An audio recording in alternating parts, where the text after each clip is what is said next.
Good morning, everyone. If everybody get their last cup of coffee and have a seat. That includes all the folks at home in their pajamas who also need to get their last cup of coffee.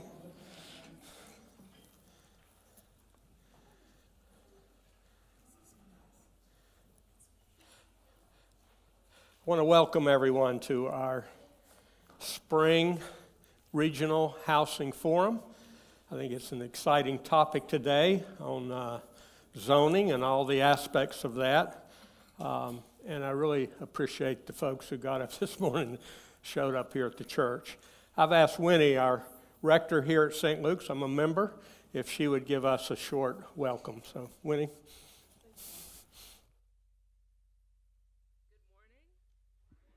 I'm so honored, and we are so honored at St. Luke's that this meeting happens here. A lot of good work in the city of Atlanta has started off or kicked off in this room, or in that closet, or in that kitchen. People like Bill Bowling, and Bruce is right there. I see Sharon. There are other, I apologize if I can't see you, other members of St. Luke's that are part of your community. So welcome, know you're very welcome, and we've got a great team that makes an effort to put up things like this for you all. That are really happy that you're here. The washrooms are through here, but you could also go there if you want to be subtle and not go in front of, if you go that way, you end up in the same place, it's a square. And if you haven't been in the church, please do go in and have a look. It's really pretty in there.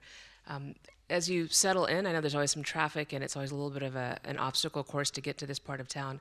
I invite you to do what we do at church and maybe take a deep breath and plant your feet on the ground, or maybe one, and remember the people that are outside and the people that are afraid, and the people that you serve in your good work. Know that we're praying for you. Welcome to St. Luke's.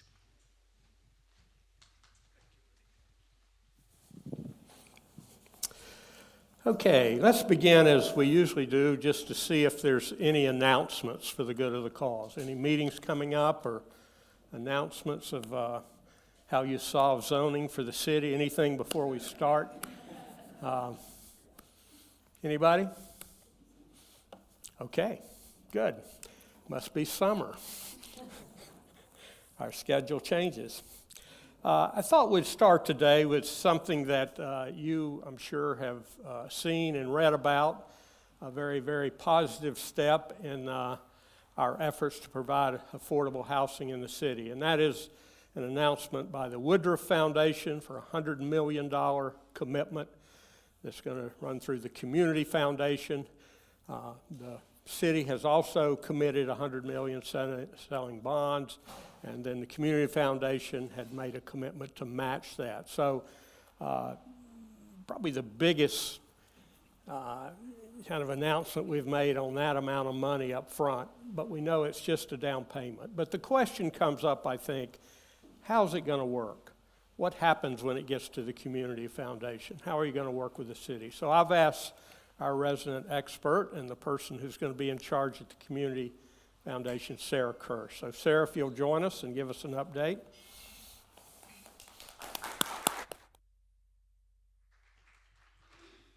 Good morning. It is great to be back with you all at the Housing Forum. Always nice to be among friends. And, I think I was here 5 years ago as we talked about some big, ambitious goals to try and harness more flexible funding to produce and preserve affordable housing. So a lot has happened in those intervening 5 years, but it's fun to have a moment to reflect on sort of where we've been and where we are now. I joined the Community Foundation almost exactly a year ago to lead affordable housing efforts. And just for context, that is part of a new strategic plan for the Community Foundation under the guise of Together ATL. Community Foundation has a wonderful history of inspired philanthropy, and Together ATL, which was adopted about 2 years ago, says how do we bring people together, align, inspire, and harness more funding around shared priorities, and those shared priorities that will drive more equitable outcomes and more shared prosperity in our region.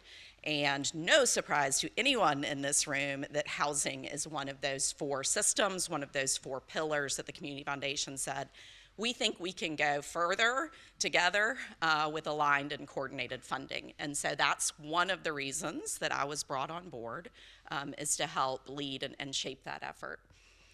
So this is, I love this slide because it's, the brick by brick, but, community foundations across the country, here in Atlanta for 70 plus years, have been saying, how do we take each piece and build it and make it more?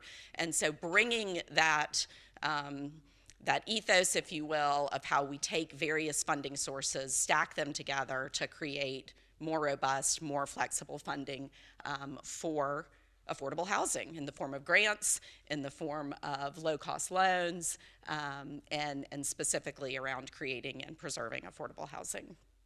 So for those of you who've been at this for a while or longer than I have, just some history of how this came to be at the Community Foundation. And I am too short to see over to my little, so I'm gonna step over here, if you will. But back in 2018, the Community Foundation launched Go ATL, which was the Southeast's first social impact investment fund, to say, all right, if we can align capital with the social needs, then we can help do more sooner, right? We had grant capital on one end, and we had traditional investing on the other. How do we take mission-oriented investors who are going to be focused on making an impact, getting their principal back, and getting a smaller return? So that's been at the Community Foundation since about 2018. And then I won't read off the slides, but the other thing that happened along the way, really born out of House ATL, was the creation of the Atlanta Affordable Housing Fund. And I think of that as the other sort of pilot in impact investing. Go ATL has invested primarily in CDFIs and high capacity nonprofits for capacity building. Atlanta Affordable Housing Fund has invested directly into projects, sticks, bricks, and land for the creation and preservation of affordable housing. About a year ago, the Atlanta Affordable Housing Fund, which had been beautifully run by Ashani Omard, came under the Community Foundation as Ashani returned to A&DP. So suddenly we had this platform of the Go ATL Fund that was, the leading on impact investing, and the Atlanta Affordable Housing Fund, which was the first direct investment vehicle for affordable housing production and preservation that was a social impact fund.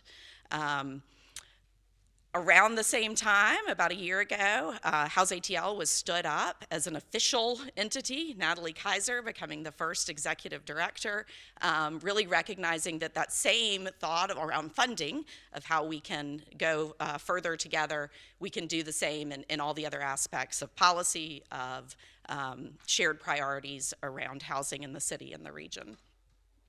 So this year is the launch of the Go ATL Affordable Housing Fund, as well as the Together ATL Affordable Housing Fund. And I will talk about those, which is a goal of $200 million for production and preservation of affordable housing. As Bill referenced, about a month ago, we made the public announcement of Woodruff's commitment to $100 million.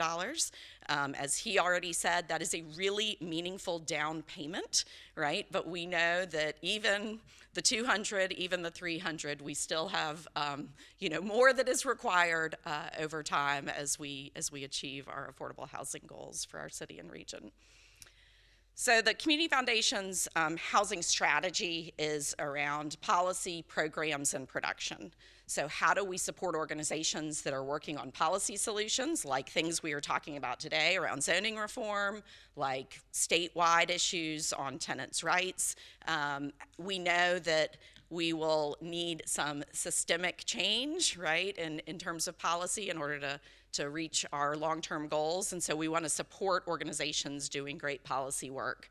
We also know there's a lot of need for direct program support. That is the people facing immediate needs for serving residents, and that comes in the form of wraparound services at communities. It comes in the form of things like home buyer education, right? So these are really people-serving programs, and the one that is the biggest piece of the pie there is in production and preservation, that we need, preaching to the choir here, but we need to create and preserve housing today.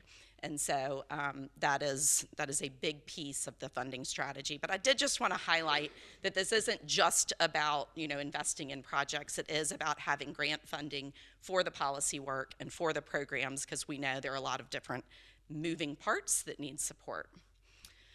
So the two specific funds, the Go ATL Affordable Housing Fund is a social impact fund. You may have followed that Truist made the lead commitment to that with $14 million earlier this year or late last year. It's been a year. That was the lead commitment to that fund. A portion of the Woodruff commitment will also be in the Go ATL Affordable Housing Fund. These are low-cost loans modeled somewhat off of the Atlanta Affordable Housing Fund, but to do direct investment into projects. So we know that in order to achieve lower levels of affordability, you need lower cost of capital, right? And so these are typically 3 to 6% type loans, 5 to 15-year money. We seek to fill gaps that otherwise cannot be filled, so that for the developers in the room, that's typically looking like a mezz debt type position in the capital stack, although we're doing all sorts of things. We've done acquisition funds, we've done bridge loans, we've done a preferred equity type structure, but so we are designed to be flexible. Fund 1, if you will, averaged about $25,000 per affordable home.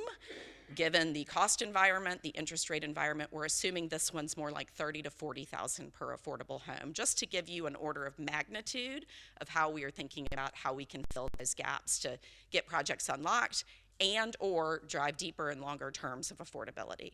There's going to be a LURA or some other long-term requirement on all of these for us to be involved. The second fund is the philanthropic capital, the Together ATL Affordable Housing Fund. And that will be supporting some of the policy work that we talked about, the programs, but also we know an important piece of the capital stack in the production and preservation, particularly for deeper and longer terms of affordability, what everyone in this room knows. And so a couple things I'd highlight is that, this fund, we will be looking at how we can strategically, integrate it into a capital stack when it's supporting longer terms of affordability, deeper terms of affordability. The other thing that we are modeling on this fund is how it can drive very long terms of affordability. So we're modeling a 0% forgivable loan product that is conditioned on 65 years or longer of affordability. It will not work everywhere, but it will work in a land trust model, it will work on a leased land structure, and we think that's the systems change, that we're not revisiting this problem on each project every 15 years that's worthy of this scarce grant capital. So that's something that we're working on, feedback welcomed, as we're modeling that out to start investing in projects later this year.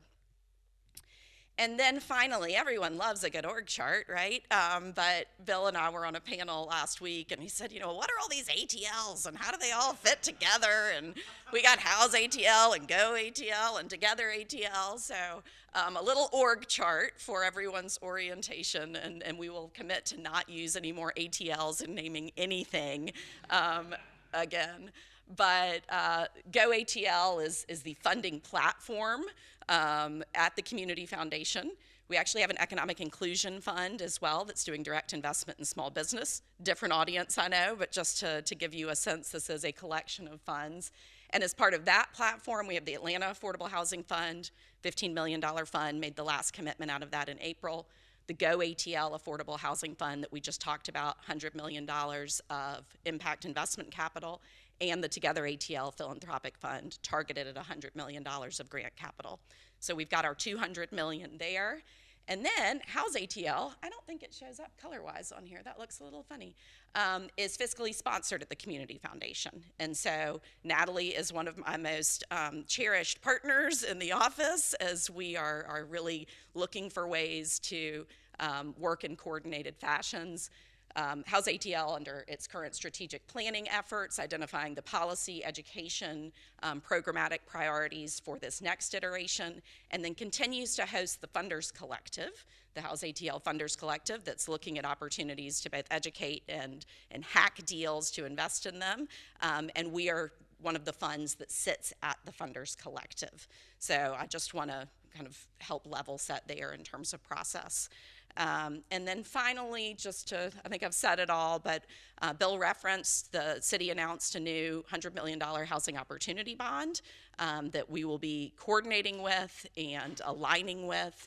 I think a thing that we all struggle with often is how do we make sure that we're getting the greatest amount of leverage out of each capital resource that's available to us. And I'd even put land in that category, right? And so we are having ongoing dialogue, regular meetings on how we make sure that we are aligning, coordinating, and leveraging that public resource with these new funds, as well as a lot of other funds that are out there, right? We have other impact funds that have come to town. We have other folks who are interested in being part of really exciting work that's happening in Atlanta, as you all know. And so really making sure that we're coordinated and aligned.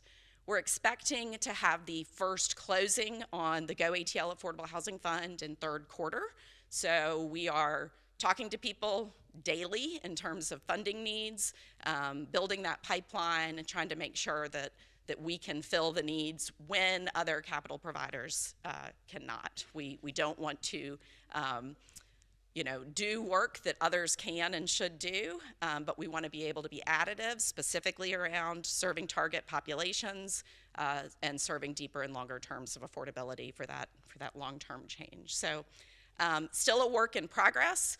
I welcome feedback, and as we work on each deal and understand how these resources can be most effective, we're learning every day. And so, if you have something that you say, hey, I want to understand how this could fit, send me an email, let me know, and we'll start, workshopping it, and that's what we're here to do. So thanks again for having me, and I think I've taken my allotted time. Well, you have. Thank you, Sarah. I was just thinking, many of us in this room have been in this circle a long time, and we always take the long view. I'm still taking the long view at my age because, we have to think about children, our grandchildren, what kind of city we want to create. So a tremendous affirmation now that after House ATL, you got all this, right? We're going to give a test afterwards that you get all this. That we had a vision, and the question was, why not? Or what can we do together? So we're starting to answer some of that. She invited you for feedback. I want to take just a moment right now. Any comments, clarifying questions on what we've heard so far? Larry Keating. Hi, I'm Larry Keating. Got a mic coming here. Thank you. Thanks. Okay, great. Now I'll really confuse myself. Applaud your burying ATL. That's a lovely move. I'm a emeritus professor at Georgia Tech. A couple facts and then a question. On the fact side, the city's had a policy of defining affordable housing for over 20 years. There's a lot of loose talk about what is affordable in the contemporary environment. I want to make the point that 50% of the people who have housing needs have incomes less than 30% of AMI. That's right. That's an accurate figure. Another 25% of people with housing needs have incomes between 30% and 50%.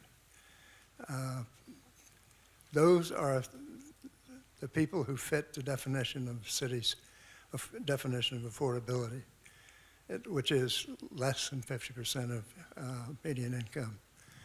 There's always a temptation, there's always pressures, the fiscal pressures are enormous, to go up to 60 and to go up to 80. I can tell you as a board member of Peoplestown Revitalization, there's 750 units of stuff that's going to come in. The affordability part, quote unquote, will be at 80 and maybe a few at 60. It's decimating this very poor neighborhood. With that as background, and I need not go further with specifics of the affordable levels, The big question in my mind is how are you going to split this up in terms between 30, 50, hopefully not much more. That's my question. I can't give you one, thank you for the question. I think it is one that we have to keep top of mind in every conversation, right? And how we're defining it, and making sure that we are pushing as hard as we can on every project to make sure that we're getting to those 50 and below. I happen to serve on the board of the Housing Authority, and that is one of our best tools to serve that population. And so that is a voice that we need to make sure that is always center in policy at the Housing Authority in terms of how we are balancing, making sure that we're not concentrating poverty while using the resources that we have to drive the deepest levels of affordability that we can. Out of Fund 1, we've averaged about 50 to 60% AMI on most, if you take a sort of a blended average of the units. I think this conversation we're having today is a really interesting one about, someone can correct me if I'm wrong, I've yet to see where we can build below 50 without an operating subsidy.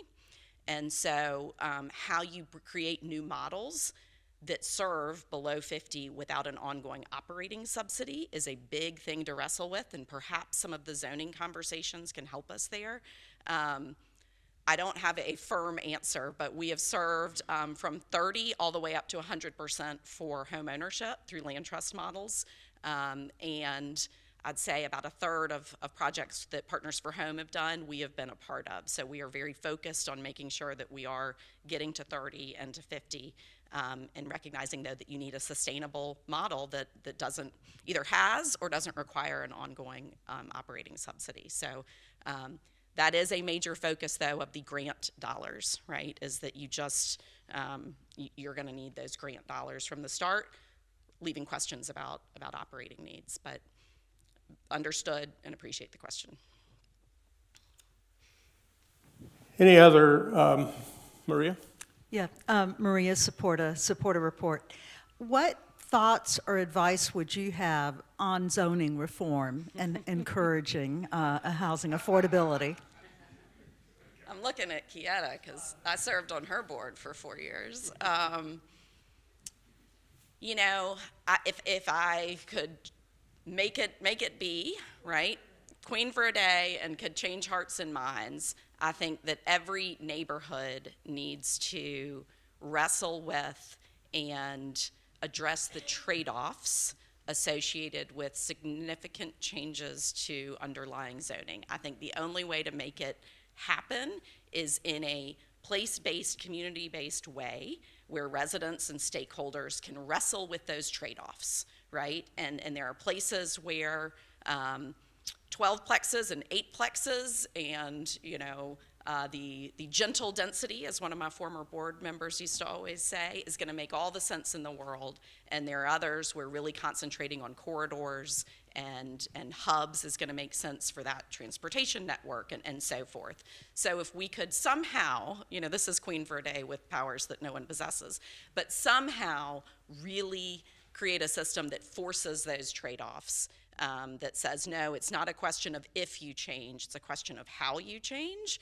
That would be the goal that I would hope for. That's not a super practical answer, but I think if we could work towards that goal of citywide trade-offs and context-specific trade-offs, that would be a good outcome. So we're going to work on a campaign of making Sarah queen for the day. Everything she wants done, we're going to do. Thank you. Thank you. Thanks for having me. I think we feel very good. Sarah's at the Community Foundation, and Natalie's there, and a deep commitment to work in this area. Larry Keating is not the model for asking a question, let me just say, setting that one up. But I hope you felt heard, Larry, because I think you speak for everybody in the room that works on this issue. If they're working at 80%, we're missing, you know, probably 60% of the people in need. So I heard Sarah say she heard you, and they will be grappling with that. let me just say that part of what, I've got two panels to do today, so I want to move us along. But today we're really talking about the tension that we live in, particularly when communities demand change as they grow. And that's a tension that you pointed out, Larry. That's a tension that the Community Foundation will grapple with.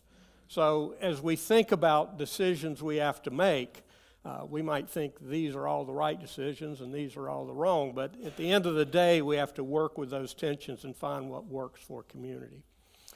Let me just thank Councilperson Mary Norwood, who's here, and Matt Westmoreland, who's been a real champion for us. Thank you both to have two city council people here, because they've got to pass that bond, folks. So if they have any questions, see them after the forum.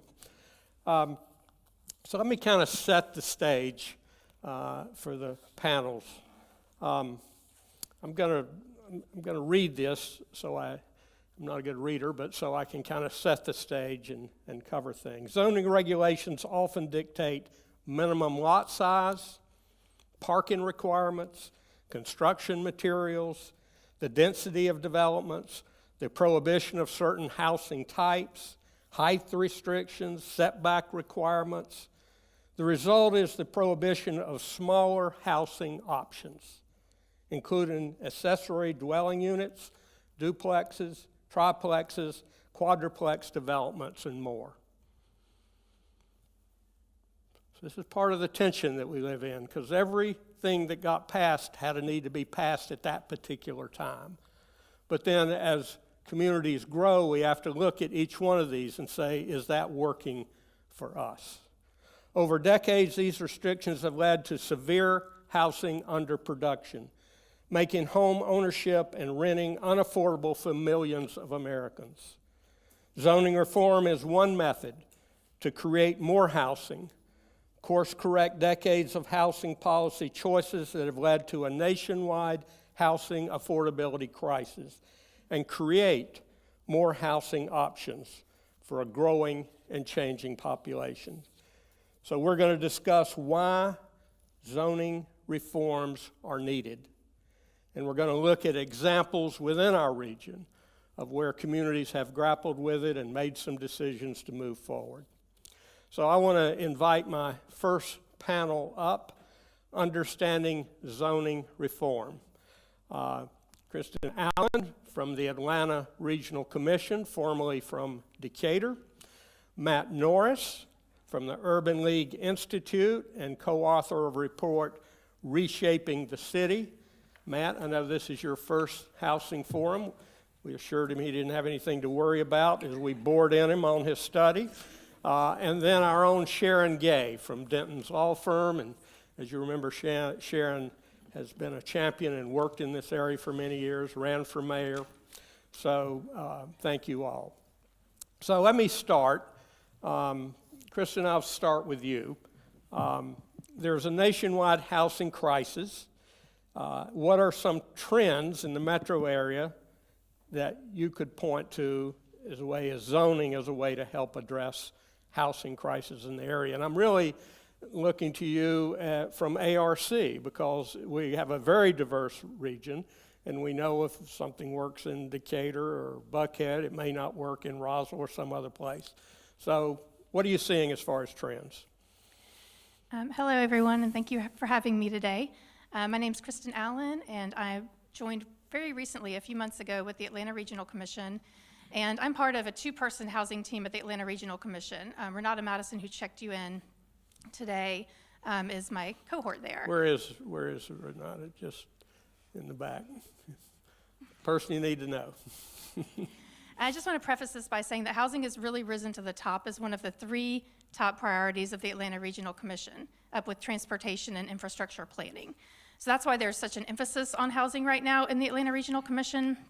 We have worked on housing for many, many years, but there's a renewed interest due to the housing crisis that we're in, and I'll go over that in a minute and talk about some numbers. But really what we are looking at the ARC is the future success of our region. And what we do, a large part of what we do, is really research and data-based. And we want to inform our city and county leaders so that they can make forward-looking decisions for our region. And what we're seeing right now in our region is really an unhealthy housing stock in the entire metro region. We're undersupplied on housing as a whole. I know that people hear these numbers a lot, but we're going to talk about them again today. The housing that we do build trends to larger housing stock, both rental and ownership, and a more expensive supply. So we're always trending toward more expensive housing unless it's subsidized. So this means that we lack housing choices, and that's really important for our conversation today. We lack housing choices and housing options. So we need smaller units. That's an important part of a healthy housing stock for all stages of life. So we see a housing crisis in our own region playing out. It's sprawl. We see it in sprawl, worsening commutes. We see it in a drastic employee shortage. We've seen it a lot at our governments recently, and there have been some articles in the paper about some of the extreme housing challenges faced by people who work in our governments. We also see this in a rise in homelessness and cost burden. And it's not just the homeless that we see, it's homeless that are living in extended stays and things like that. So we've got a crisis brewing nationwide. It's actually not even brewing, it's here and in our metro area. And what we're doing right now, we're not really, in our zoning and our land use, being forward thinking. We're basically building housing based on regulations that were put in place over 40 years ago, as Bill mentioned. And they don't serve the population today. So we're now looking at how to kind of relook at our housing and what we've been doing for the long term from when this was put in place, looking at our trends in data, our trends in age groups, and our trends in incomes, and to really turn this into being more forward-looking for the next 10, 20, 30, 40 years from now. So it's really a forward look, and it, like Bill said, it can be different with every community. So I'm going to go through the numbers. So we've got a population that's projected to grow by 2 million in the metro area by 2050. According to the National Association of Realtors, we're only permitting 1 new home for every 6 new jobs. So we're growing in population and we're growing in jobs, metro-wide. A healthy level would be 1 permit for every 1 to 2 jobs. This chart that we have up here from Market Insight shows an inventory deficit of 30,000 housing units in the past 12 months, looking back from this April. And this is only home sales. This doesn't include rentals. Our 1 and 2 person households have grown at twice the rate of our 3+ households from 2010 to 2021, yet our housing stock is getting bigger, 3, 4, 5 bedroom. We have a rapidly increasing senior population. By 2035, older adults are projected to outnumber children for the first time ever. The Atlanta Fed estimates that virtually all metro areas in the state of Georgia are officially unaffordable. That's every metro area, not just Atlanta, but Macon, Columbus, out at the coast. That means that someone who earns the median income for that area cannot afford a median-priced home. First-time homebuyers and people of color are largely blocked from home ownership, and excessive demand from all these things that I've mentioned pushes the rent higher, so it impacts the most vulnerable. And housing affordability is top of mind. Zoning doesn't directly address housing affordability unless it's layered with other things, but it is part of the solution. So our regional challenge is to use the data and the knowledge we have not to only address the crisis, but to help our local communities use what we have, the knowledge we have and what we're seeing in other areas to create benefits for them. And this is in land use and zoning. Is housing stock allowed, perhaps in a commercial area that could benefit from being more livable, or a downtown that lacks vibrancy? Could it accompany transit options? Are housing authorities allowed to build the housing stock that they need in different areas? These are all zoning and land use issues. Can our land trusts take advantage of the funding that we just talked about with Sarah Kirsch to build housing stock that they need in different areas? And what do we see of examples coming from all over the country to address the shortage? We are starting to see some successes. They're mild, but just to emphasize, we have had 40 years of zoning the way that we've been doing it. This is going to take time, and it's going to take smart people and effort to really figure out how this fits in different areas. So zoning fits the conversation because we really can't address the crisis of shortage and the ability to create these different price points and housing types and smaller units for our life cycle of housing if we don't allow them to be built in the first place. So we're working with our elected leaders to understand how we can impact this in our Atlanta region, how zoning and land use might look different in every area, and how different cities can use this to their advantage and to use the land that they have, which is our most valuable and scarce resource, to make the housing decisions that work for their communities. Thank you. Kristen, where would folks find all those statistics? Are they at ARC? Yes, the ARC and Neighborhood Nexus hosts a lot of the data that, in regard to housing, there are a lot of deep dives on housing. We have a Metro Atlanta housing strategy as well that talks about different needs in each communities.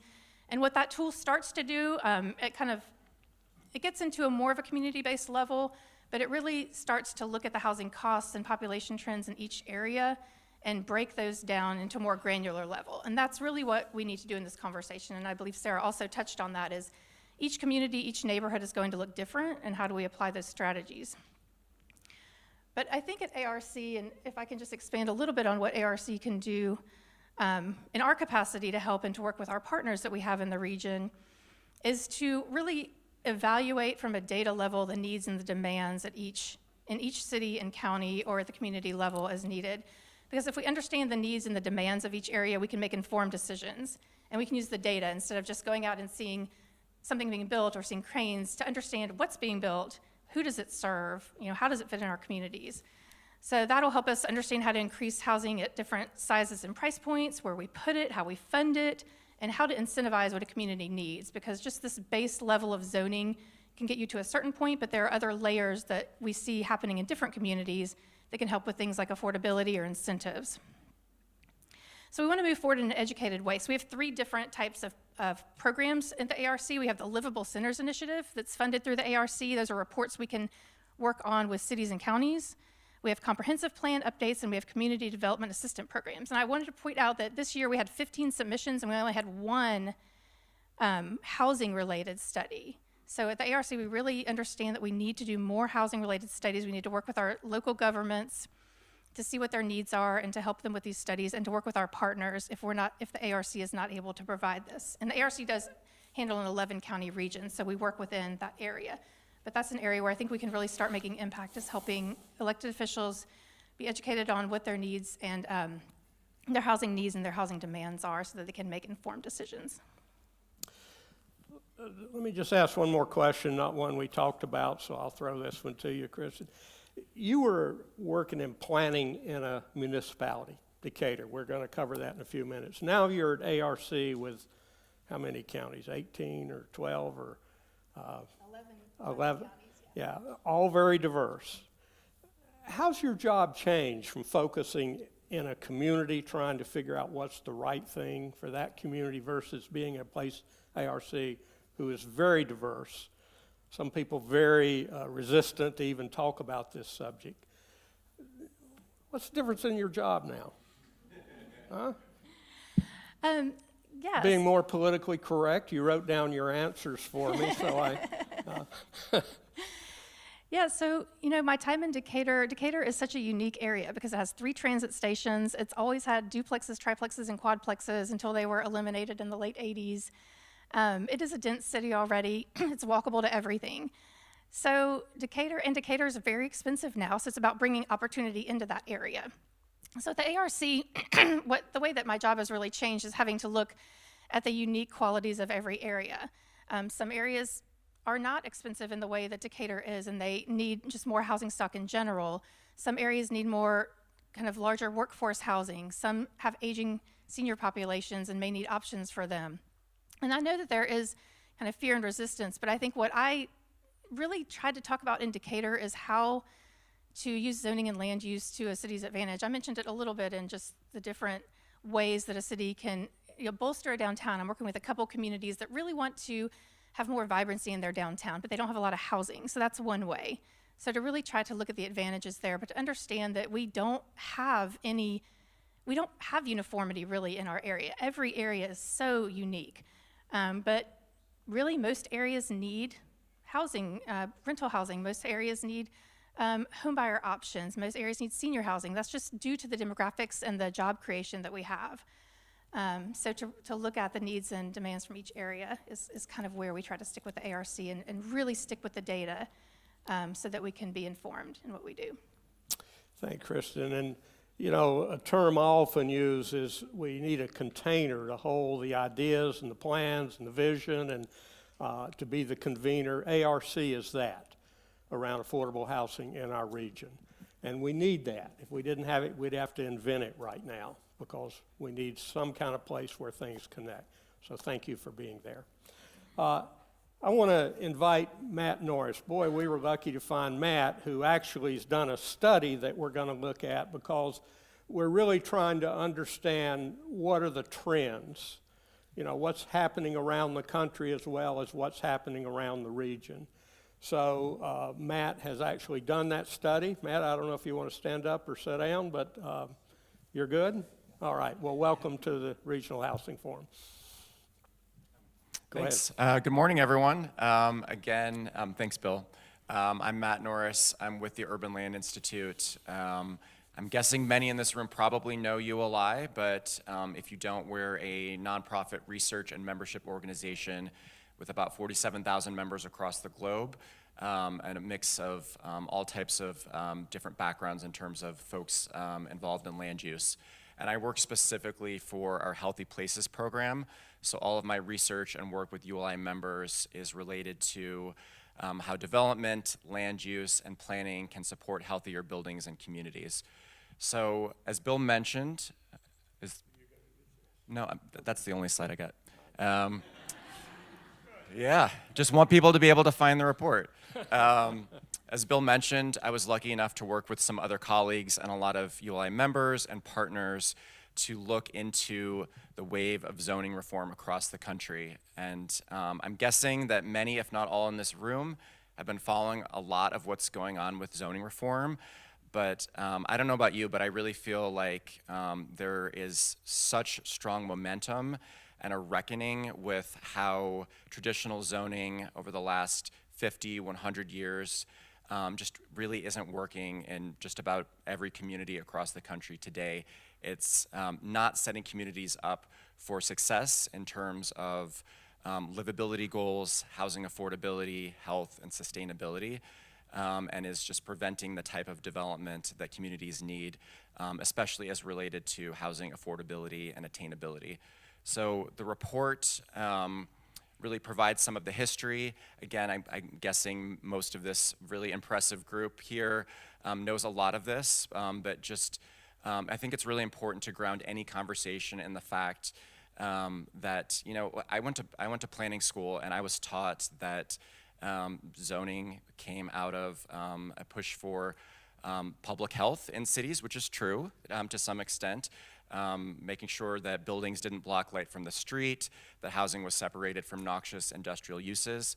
That is true to some extent, but it's also true that from the very beginning, zoning was used to exclude low-income people, people of color, particularly black and brown people, from opportunity, from access to services, and really to promote and maintain racial segregation. So I think it's fantastic that we're starting to have more open conversations at all levels of government, cities, states, federal government, providing leadership and being honest about the outcomes of zoning in maintaining segregation and also limiting housing development. So in the report, we look at a range of issues, again, sustainability, health, decarbonization, and also what's being done in terms of updating zoning to improve, to really to set the stage for more affordable and attainable housing and more just housing development in general. We have such a huge lack of supply across the country. We need housing at all price points to help meet that need. So a couple points that I think are important for this conversation. One is just the way traditional zoning operates today really can create a lengthy, complicated, and uncertain process for the development community. There's very outdated and complicated regulations that may not match the need for the types of housing that the market is demanding. I know Kristen mentioned some really important statistics about the growth of 1 and 2 person households, but the lack of projects that are meeting that need. These lengthy and uncertain processes really add to the cost of development. anytime there's uncertainty or zoning approvals take a long time, it's expensive for the development community, and those costs are most frequently passed on to those, to renters and to people purchasing homes.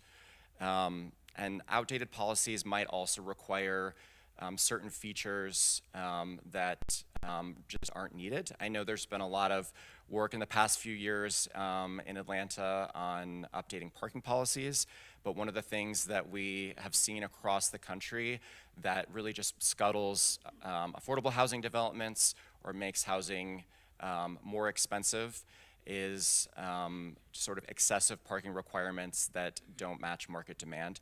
So one of the most effective ways to potentially, lower the cost of housing development is to have the market decide how much parking a project might need rather than having it dictated in zoning. And then one of the things, the other items that I just wanted to briefly touch on, some other folks here mentioned this, Sarah mentioned it earlier, is just the growth or just the need to look into missing middle housing, so duplexes, triplexes, 4-unit buildings, and to really just understand that in cities across the country, residential zoning, this is probably a low estimate, but it's estimated that about 75% of all land is zoned for single-family only homes. And in a really fast-growing market like Atlanta, that just creates a lot of pressure on those areas that do allow multifamily units or even just duplex units or triplexes. So to relieve some of that pressure, open up more areas to play a role in meeting the housing need in a region. Cities across the country, Minneapolis has gained a lot of press, but also Fort Lauderdale. We're going to learn more about what happened in Decatur a little bit later. I'm excited to learn more about that. Have been looking into updating zoning to allow that kind of incremental, gentle density to allow communities to serve more people, potentially provide more affordable units. I think that's, again, this is all about setting the stage.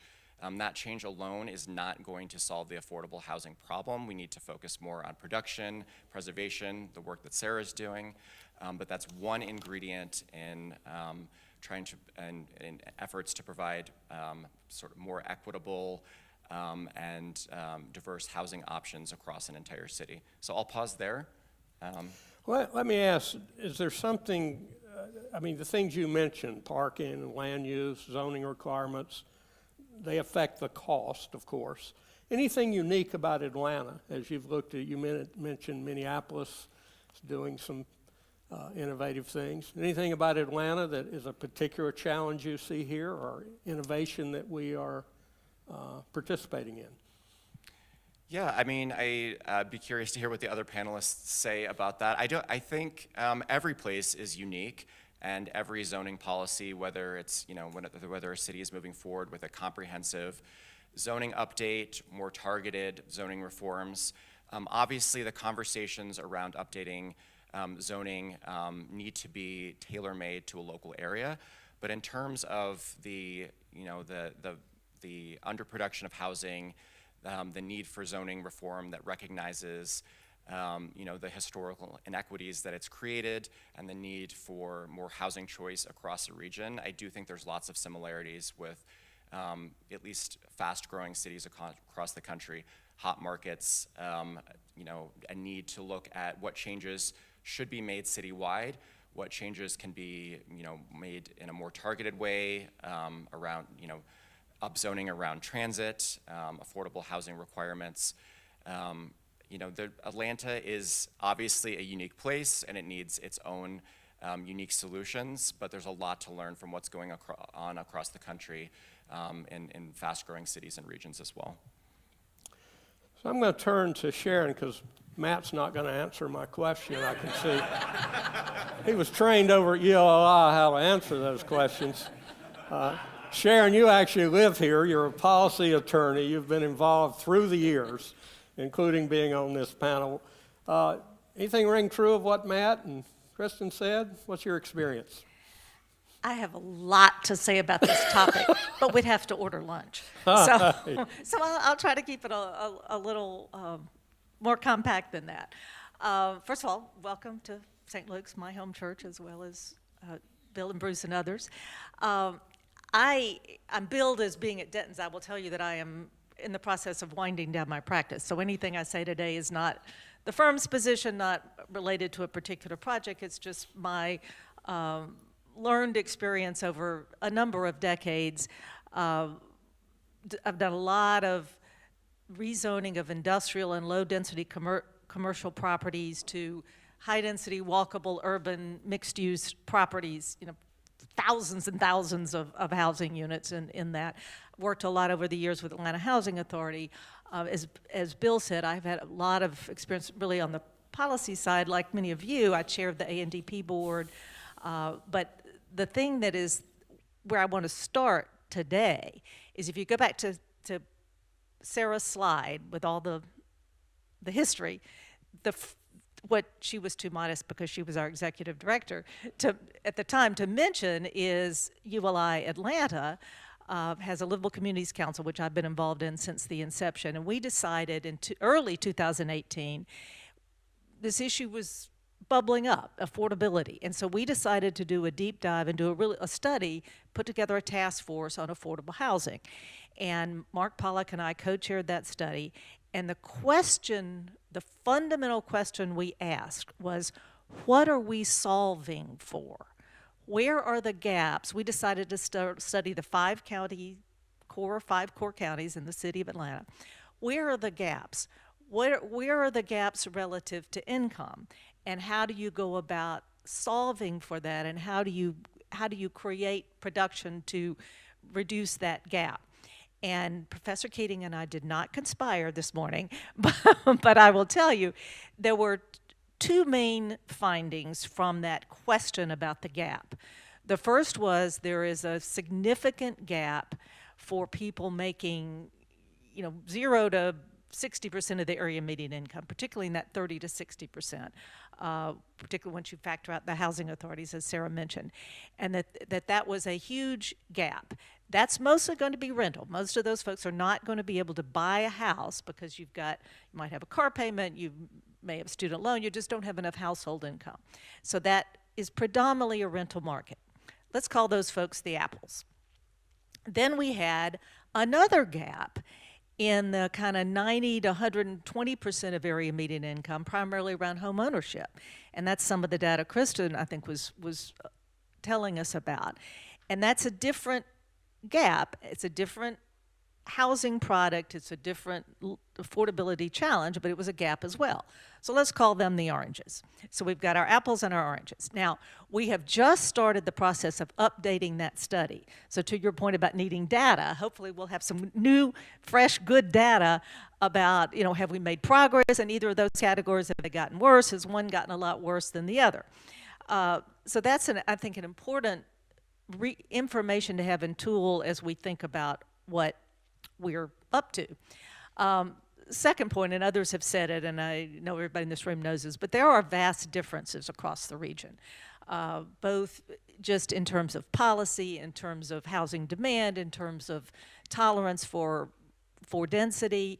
And Atlanta, there's this talk about zoning hasn't changed in 40 years. Atlanta has changed a lot in 40 years. And I didn't conspire with Kieta either. So, but we, starting in the zoning code may be dated 1982, but it's been massively evolved since then. Downtown, Midtown, Buckhead have been zoned to these mixed-use districts. Right here, you could build 1 million square feet of housing per acre. Now, we haven't built to a fraction of that density that we already have in our nodes and corridors. A lot of our major corridors have been zoned for high density. We also created, Mike Dobbins was our planning commissioner at the time, and I'll give, and nobody knew what he was talking about, but he, at the time, I think that's why it got approved, but he helped the city recreate the zoning code to allow for urban mixed-use building forms with active uses at street level, and really helped us transform not only the main corridor, but Ponce de Leon or Memorial Drive, a lot of those zoning classifications have been used to make that kind of housing possible. And some of it is for sale. It's not all, rental at, so it was providing housing for the apples, but also some for the oranges. And there are wide ranges across the region. We all know that there are some jurisdictions that are more challenged about that. They may have large minimum lot sizes, mostly single-family zoning, may actively preclude apartments and multifamily. And so as we talk about this tool, we have to be mindful of those differences. And the other thing I think is important to remember, and I think both of my fellow panelists here have alluded to this, zoning is a tool. It's not an outcome. Increasing the number of units allowed per acre in a given street doesn't necessarily mean those new units will be more affordable. Housing, there are three big components. There's the cost of land, there's the cost of construction, and there's the cost of capital. If you want to make a given area or development more affordable, you've got to buy down one or more of those things. What Sarah's working on and others will help a lot to buy down that cost of capital, or it'll even make it accessible. Cost of construction with the supply chain and all of that has been a challenge. Sometimes when people mention zoning, they also talk about things that are really building code or development code. And we've made choices, of course the state dictates the building code, but we've made choices in this region often to require sidewalks, to require street trees, to all this fabulous mixed use work you see requires active uses at street level and structured parking. All of that adds to the cost. Now we've made choices that's the way we want to live, but then we have to be mindful that in order to make that affordable may require some level of incentive. And so zoning can be a tool to allow greater density, which could spread the number of units, that same value of land can be, more units can be spread across. I do think it is important, while Sarah is queen for the day, there's been a lot of angst and drama, quite frankly, around the notion of should you change all of single-family zoning? Should you eliminate single-family zoning? Some jurisdictions have done this. We don't have a lot of data yet as to whether it actually generates more affordable housing. It could even do the opposite and have extreme pressures on neighborhoods that are already popular. And if houses are selling at $350 a square foot in a neighborhood, if you build two houses where there was one, you're still going to sell them for $350 a square foot. I mean, I'll give you the example of my own neighborhood. I live in Inman Park, where there's a lot of naturally occurring missing middle housing. We still have it. We didn't run it off. Across the street from me is a 2-story vintage apartment building, and it's very affordable. On either end of my block are lovely carriage houses that have been renovated into lovely apartments, and they're not remotely affordable. No disrespect to my neighbors, but that's what the demand is, and that's what the market will bear. So as we think about housing form, allowing more types of housing, and it'd be great to have more types of housing. One of the things that's always been sort of annoyed me is that Atlanta missed the row house era. We didn't build, and Atlanta's such a new city that we didn't build the kind of row houses you see in Baltimore or Chicago or Philadelphia, and that's a type of housing that is slightly more dense but still fits in with our single-family zoning. But as we think about whether and where to allow those things, I mean, there's some simple things like doing it at the edges of neighborhoods is probably easier. And don't overlook the commercial corridors. You can take an old dead shopping center and create an entire neighborhood there. It already has the infrastructure, most likely. So I guess I would close with, as we talk about this, we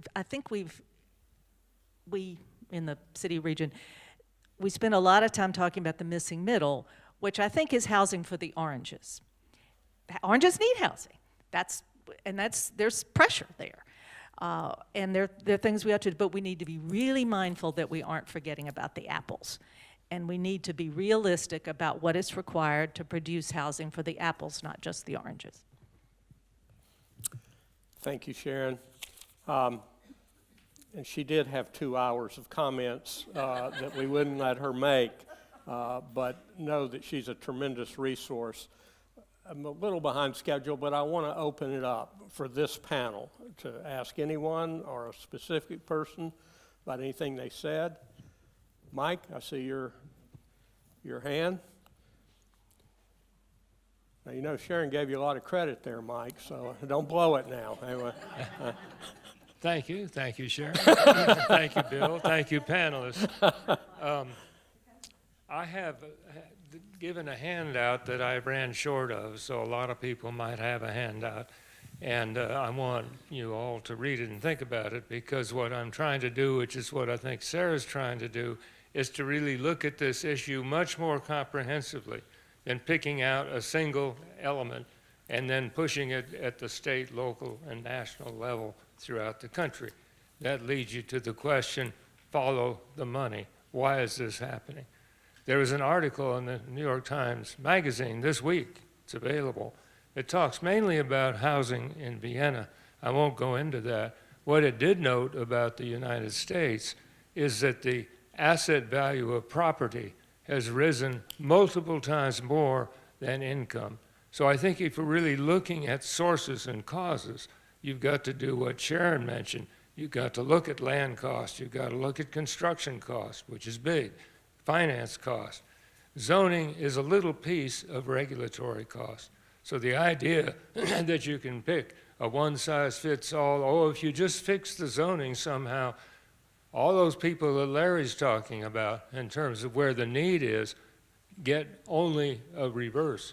Property values go up, displacement occurs, people in neighborhoods where it used to be able to buy a house for 150, 100,000, now it's 250. That's the growth in asset value. You could call it unearned income. And if we don't deal with this, and I appreciate your comment about container, yes, we need, this is a group where there is a container. And my little handout's got 10 sheets of PowerPoint, really, I think, begins to describe the ingredients that have to be considered in a container.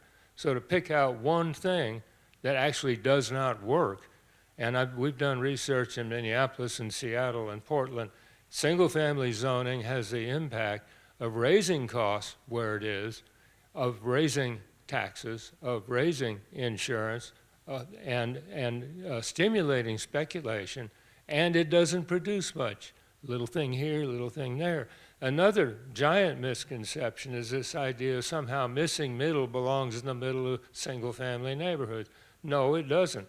The guy who coined the term, his name is Dan Paralek, he's out on the West Coast. He applies missing middle to corridors and to parking lots that are maybe adjacent to single family. I don't think I've ever seen one of his proposals that stuck somehow, quote, middle family, into a neighborhood. Likewise, my colleague Ellen Dunham Jones has basically written the book about retrofitting suburbia. None of her examples deal with missing middle in the middle of neighborhoods. They deal with it on major travel corridors where the infrastructure's there, where the transit's there, where the the water, the sewer, the electricity is already in place. So you really have to probe, well, why is this happening? And I try in my prospective container to begin to mention that. The other thing that we haven't really mentioned. Yeah. Number 2. One more point. Aye. Okay. Everybody should know, and I'm sure does know, that we are in the middle of going through a reform zoning process in the city. Kat, I think, is going to talk about that. And people need to understand that, and they need to engage it. Meanwhile, the big pressure point and the big sort of lobbying force is coming from the YIMBY people, who really don't understand much about zoning and even less about what it takes to do about housing development. And I could go on. Sure. Well, I think you have not One last. Okay, since we're talking about zoning on the big scale, there's a guy named Jim Duncan, who's a planning consultant in Austin. He had my all-time favorite bumper sticker. World peace through zoning. Any other in the back?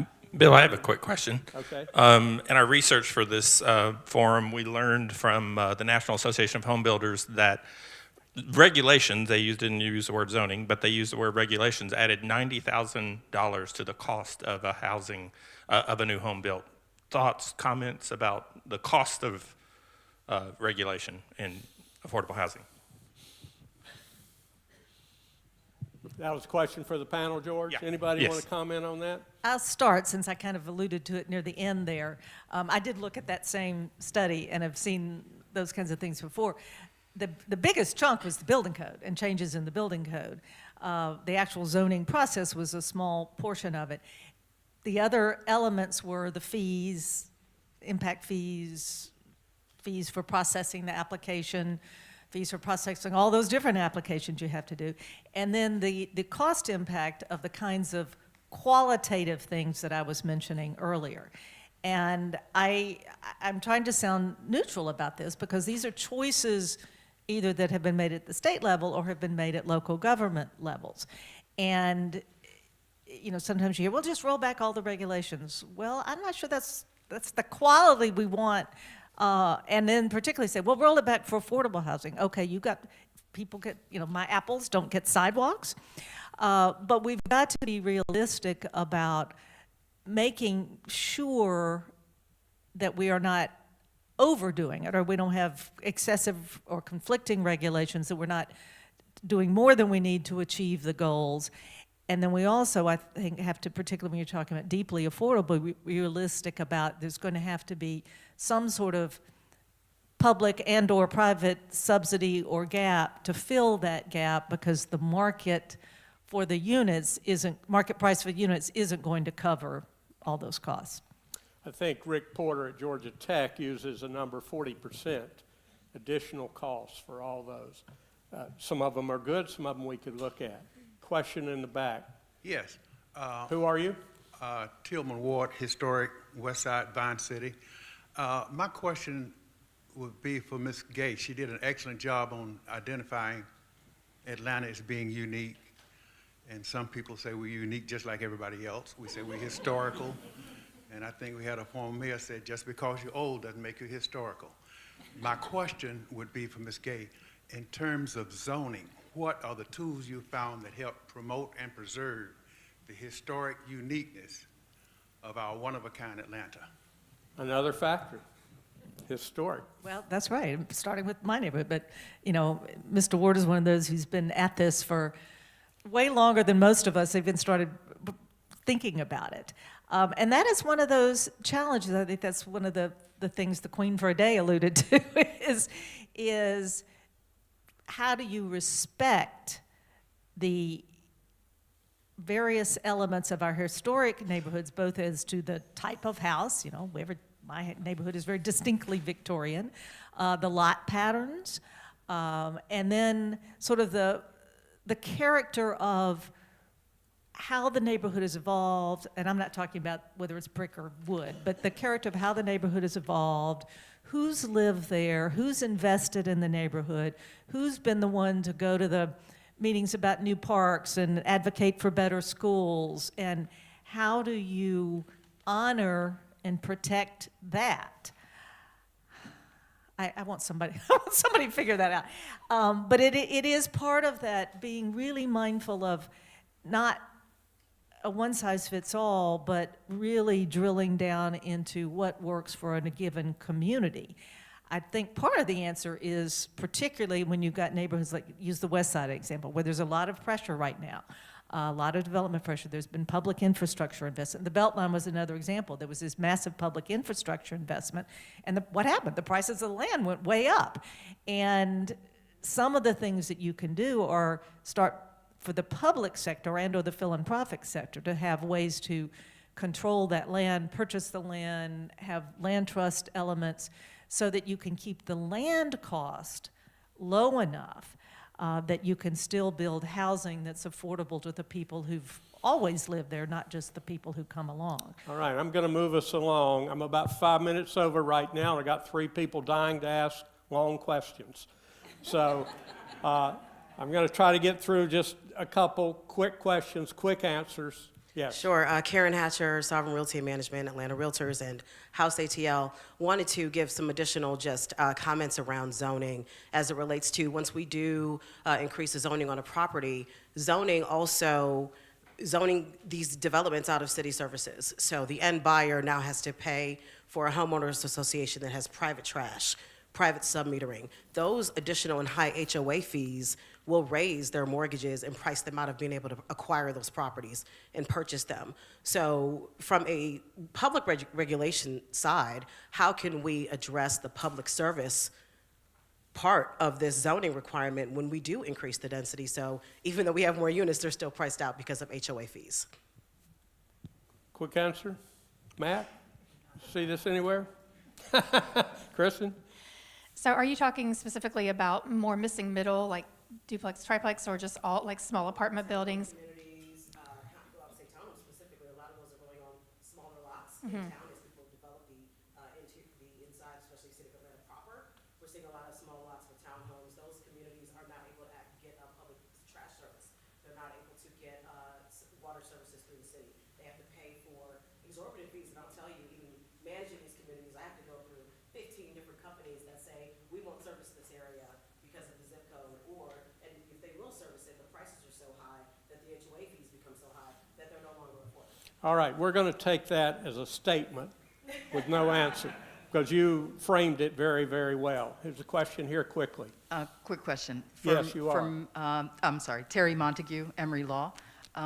For Matt, the development community in particular has started to gravitate away from housing affordability as its language to housing attainability. Can you tease out and distinguish the two? And then for Sharon, I was glad to hear you emphasize not just production and preservation, but adaptive reuse. And there are some very exciting and interesting things that other cities like Denver are doing, repurposing golf courses, malls, offices. Who's driving that front here in Atlanta? Thanks for the question, and I'll be quick with the answer. Housing attainability is becoming more of a common term, really in recognition of the fact that housing is not attainable for folks with different family types, different income levels, and the fact that the market is not producing housing that really meets the needs of families and individuals today. So we talk about attainability when we talk about just the need for different housing types for all different income levels across the country. I'll pass it over to Sharon. Bill, can I answer that one question? Yes, too? yes. Oh, sorry. Just to back up, I just wanted to address the question here about the HOAs and things like that. So, I mean, my understanding is we're talking about kind of two different things. We're talking about when you do have things that are built outside of the general services, kind of more of a sprawl or new developments. And yes, there are additional expenses with that. And then one subject that comes up a lot with zoning is kind of talking more about infill and how to utilize the services that are there already. And I know that one recent study that I looked at involved really looking back at some of the regulations around going from a 2-unit up to a 3 and 4 unit. This was, I think, in Tennessee, but how some of the building codes can be re-looked at in a way to look at those expenses. So I think that this is not an easy process. It's a very difficult process, and everything you come up against, there's another thing to re-look at to try to make it viable. But we do see people working on these and kind of making progress in these areas. So thank you for the question. I'll borrow your mic.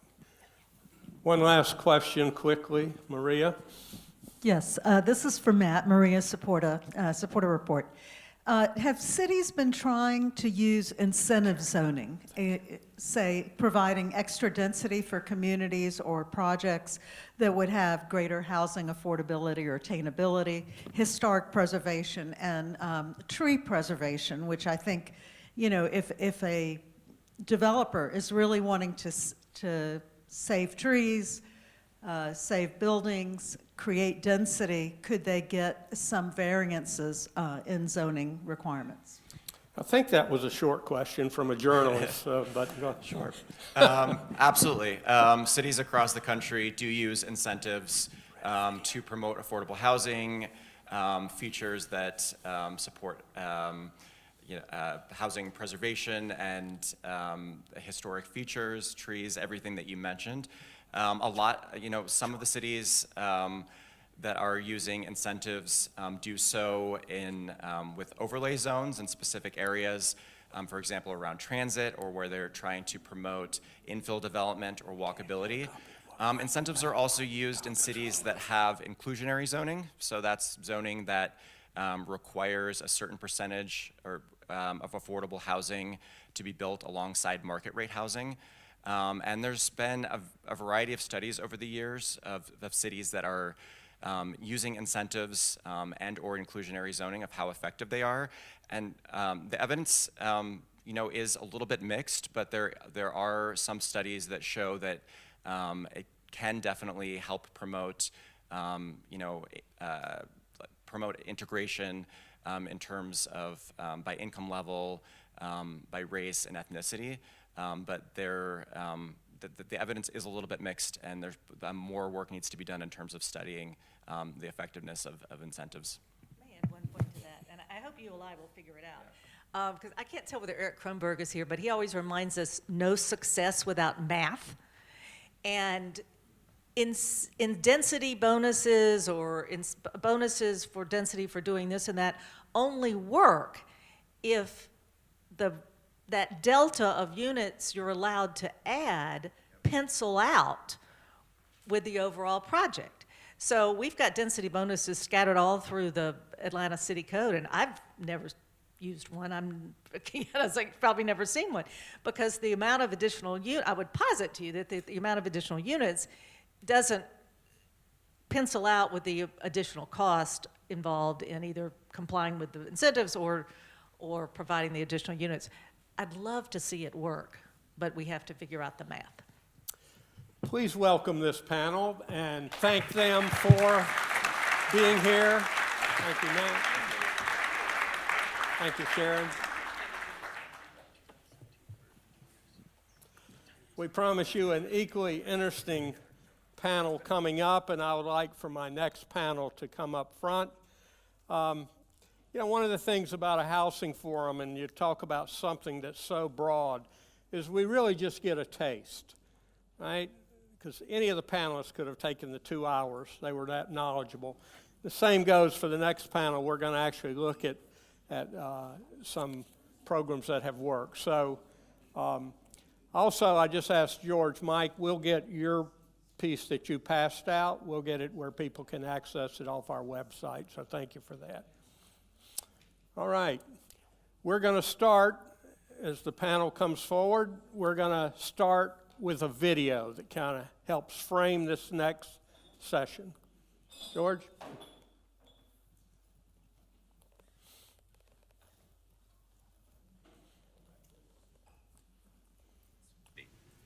Yes, the Coalition for a Diverse Decatur and Coalition for a Diverse DeKalb came about out of the collective concern of citizens who felt a strong need to have a place where they could live that's affordable, that's close to their place of work, that would allow them to share in a diverse community where you have people working for the city, restaurants, police officers, firefighters, all being able to share in living in a community that's enriched, such as the city of Decatur and the surrounding area. We came together with that specific purpose, and also to focus on the policies that prevent the addition and the preservation of affordable housing. And we took steps, deliberate steps, over a period of time to address that need and make sure that our leadership understood the importance of having affordable housing. What makes it unique is having a diverse group of individuals come together around a common cause such as this, because we want what most people want: an affordable place to live, a solid community where you know your neighbors who live near you and work closely with you, and actually can afford to work in the city or county and be able to be close to their place of employment. One of the interesting pieces about the coalition was the diverse group of people that came together. Never before in our city had we seen such a diverse group come together for a common cause and then stick with it. And I think that that is two pieces of the puzzle, is that the different experiences, the different lived experience, but also different mindsets, as well as different talents and different circles of people. So the coalition is a lot larger than those of us who come together regularly, but we've continued to come together regularly for a long time. That's certainly caught the attention of the city. So as a community, we have started with supporting zoning changes that I have pushed to move forward, including mandatory inclusionary zoning, which does stipulate that future new construction builds that are greater than 5 units require 10% of those units to be affordable, which is a great start, but is certainly not going to be enough.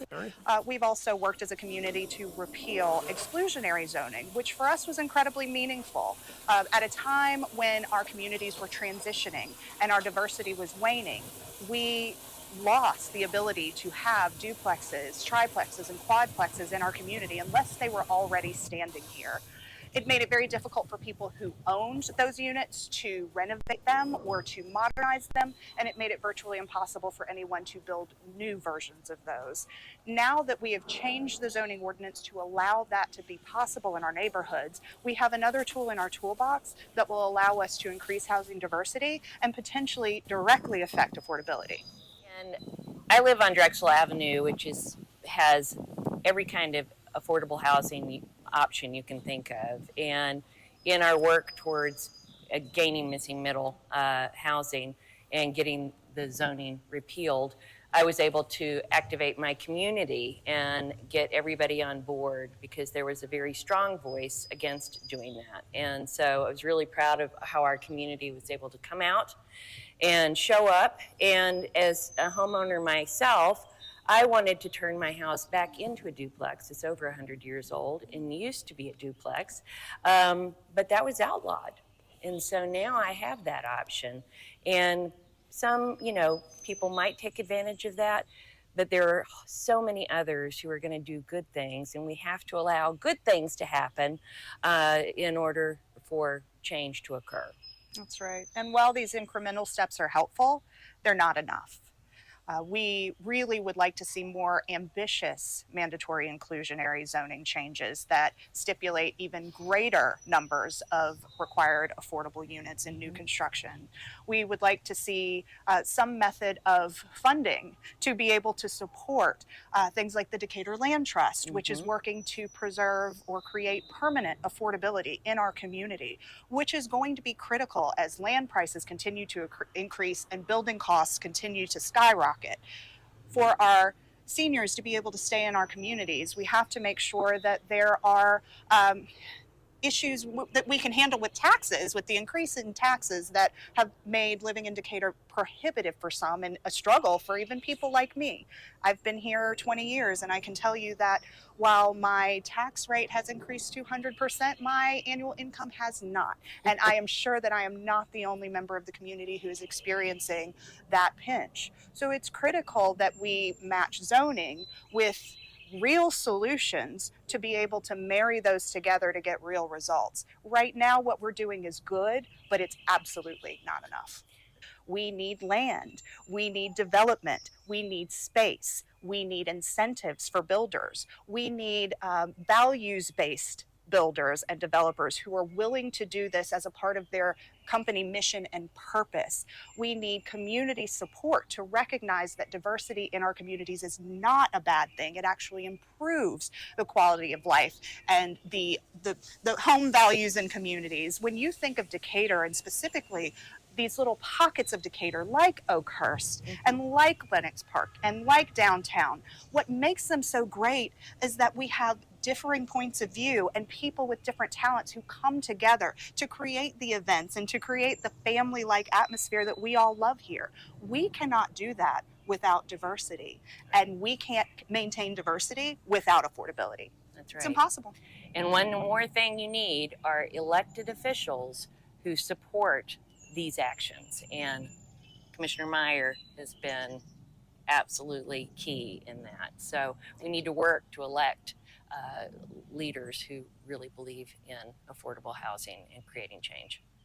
Suggestions that I have for broadening housing choices through zoning reforms is to have a thick skin. That's the first thing.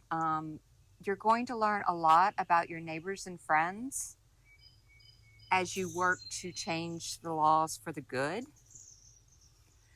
One of the things that I would also recommend you use is get organized. Know your facts. Have a fact sheet. Make sure when you make a call for supporters, have them sign up. Put it on a form so that you have their contact info so that you then can remind them that they have chosen to speak or advocate on behalf of the zoning change. Sorry. The other recommendation I would have is to control the narrative. We were a little late to the game because we had assumed that we live in Decatur. Everyone in Decatur, why would they not want to have duplexes, triplexes, and quads, diverse folks, and diverse housing opportunities? Well, there are always some people that are not in my backyard. So I would say the first time the opposition, when they went in front of the city council, they controlled the narrative and it was very negative. And there were a lot of disinformation that was being spread. So at the next meeting, we made sure that we were controlling the narrative. And in order to do that, as Wendy said, we got everyone in the coalition, as well as folks from other groups and friends and people who we knew thought that this was really important. And we all showed up and we started off on a positive note. And I really think that that's when we started to get the momentum. So that's what I would say. Definitely control the narrative and dispel all of those myths. Of course, the most important thing that we have done as a coalition is we keep going. We are looking at ways that we can actually further the housing conversation in Decatur because we realize the work is not done. We want the city of Decatur to know that they are committed citizens. Our citizens are committed to affordable housing and to a diverse community. And so we are willing to roll up our sleeves and continue that work. And also to hold our city council folks accountable for ensuring that missing middle and the zoning continues to progress in a positive fashion. Together, we can make a difference. All right.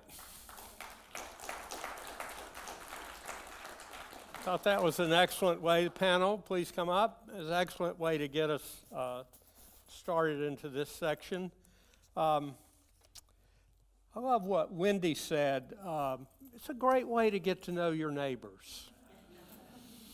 So we're going to hear some stories out of Decatur, which I think are going to be important. Lisa got a great shout out as that commissioner who was an advocate, who ran on it, who has worked hard on it and has been an advocate. But she brought along the commission and the community. So we're going to hear some about that process. We've invited Will Johnson from Microlife Institute, guy who builds tiny houses and villages, just to talk about what's the experience when you've got a little different model that doesn't fit into everybody else's zoning rules, and what are the obstacles, what are the things you've got to overcome. So Will's going to help us with that. And Kieta Holmes is the Director of Zoning and Development. Just to set this up, because I think you could take the 2 hours here. Yeah. She's the Director of Office of Zoning and Development. She serves as the Zoning Administrator and manages zoning, brownfield land use amendments, SAP, special administrative permits, subdivision lot consolidation, and addressing the zoning review and zoning verification. Now, if you had to get up every day and do that job, so she's going to need lots of hugs after this session. But let me begin, and Commissioner, let me start with you, because I thought it was a good setup, and we talked a lot about what we had to do in Decatur, but it took a while. We had many different processes, many different gatherings, many different conversations with our neighbors. So maybe if you could talk about what reforms were made, and was there a tipping point? Was there a point where you thought, this is really going to come together? So help us understand what you did in Decatur. So I would like to say that I truly and deeply believed that things would come together just kind of naturally and inherently. But I am a skeptical optimist, or an optimistic skeptic, I don't know. Decatur as a city has a reputation of doing these elaborate studies and studying things to death. And to me, those studies often felt like a stall tactic, because the longer you're studying something, the more detailed your studies become, the less time you're acting and the more time you're milling over data and information and scenarios. And then you end up losing sight of who you're trying to help, and sometimes you end up losing the opportunity to actually implement the help. So when the Affordable Housing Task Force of Decatur was brought together, they were together for, I want to say, almost 2 years of studying. They put together a beautiful report that was actually presented in the commission meeting right before the one where I was sworn in as commissioner. So I had had plenty to say over the previous months about what wasn't working in Decatur when it came to affordability, and what I expected to happen when it came to affordability. The first thing that was very important to me was the implementation of mandatory inclusionary housing. We call it mandatory inclusionary housing in Decatur very intentionally. Most cities or counties will call it mandatory inclusionary zoning. And that's really because what we're talking about, while we are doing zoning change, or in my opinion, zoning reform, we're really trying to create an incremental solution to a big housing problem. And for me, my goal was to have mandatory inclusionary housing implemented and approved within the first 90 days of my term. That was crazy, right? Absolutely insane. But it did happen in my first year. And it wasn't the strong ordinance that I would have liked to see. It's not a strong enough ordinance to really make a difference, but it's something, and it's something to build on. And once you have a foundation for building on something, it makes it a little bit easier to move forward. The second thing that we've done in Decatur was, of course, the repeal of the exclusionary zoning, which in 1987 or so, Decatur determined that there was no longer going to be a need to allow duplexes, triplexes, and quadplexes. And y'all, I'm known for my candor, so I apologize in advance. Well, really, I don't. But the reality is that a lot of the why behind those exclusions were based in unconscious bias, racism, and the need to have homogenous communities to feel safe. That's problematic. It's problematic to its core, and what it does is it tends to segregate us from being able to be a community of varying income levels, of varying backgrounds, of varying races, of all the things that truly is supposed to make community. So when we were able to initiate the conversations about pulling back those restrictions, there was a lot of pushback from members of the community who subconsciously were buying into those unconscious biases. In the first meeting, public meeting that we had about the potential implementation of this repeal, I heard things that shook my soul from my neighbors. And Decatur is supposed to be a liberal community of forward thinkers, highly educated, and incredibly inclusive. I've never heard those people said more in one place in my life, and I'd like to know who those people are, because when we're talking about missing middle, we're not talking about housing types, we're not talking about buildings, we're talking about people. I'm missing middle. So when you're talking about those people, you're talking about your city commissioner. So we had some really tough conversations where, as you notice, Wendy Cromwell mentioned, she got to know her neighbors, and some of the things we heard we liked, some of the things that we heard we didn't like. But the reality is, I don't believe any of that was intended to be hurtful. I think that it is just so deeply ingrained in us. I think that the protective mechanism to keep what we have as safe is almost reactive. And when you're trying to implement a change that will help other people, if you have the slightest inkling that it could affect you adversely, you're less inclined to want to support those changes. So eventually, we did manage to get that repeal passed, but it was not without a lot of community support. It was not without a lot of clergy support. It was certainly not without a lot of back and forth and tough conversations among neighbors who genuinely believe they want the best for their community. Decatur is very special. We are tiny. We are less than 5 square miles. We are not like City of Atlanta, where there's ample space to build and to construct or to repurpose existing buildings. So we are fighting a losing battle against being able to create space. So we have to be more creative, and sometimes that means that we have to be more aggressive in our approach. And let me ask, you said hope to get it done in 3 months, took 2 years. What could other municipalities learn in the region about the process? That we took time, we listened, we processed, looked at the data. What could communities learn about the process?